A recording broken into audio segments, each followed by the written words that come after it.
6 महिने झालाय माणूस कुठं जाऊन बसलाय. याला बायको मिली का जगली का कशीच काय करती काय घेण त्यांना नाही. आख घर मी उभा केलंय. हा घराला पाणी बिनी देणं घर बांधणं काय सोपं आहे काय. तुम्हाला गवंडी काम येतं काय? बरं ना गं. तुम्ही म्हणा आता घर उभं केलं.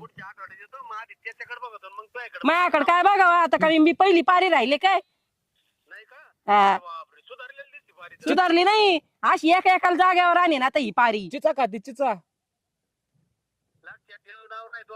मग काय तुम्ही पण लक्ष ठेवायचं. बायकोय मी समजलं का. कॉन्ट्रॅक्ट करून नाही आणलेली. आता मी होणार आहे. या काय तुम्हाला कोण घाबरताय. चला लय मग जाऊ द्या नका बोलायला. मा नवरा आहे म्हणून नाही तर मा जी भेनला साळसाळ करू राहिली आता. दुसरा पाहिला म्हणा दुसरा पाहिला म्हणून. एक अपना मरना तो जाळ कर ना. आम्ही आमचं नाही आता पत्ता कट. हा का आता आठवली का माहिती बायको आहे म्हणून.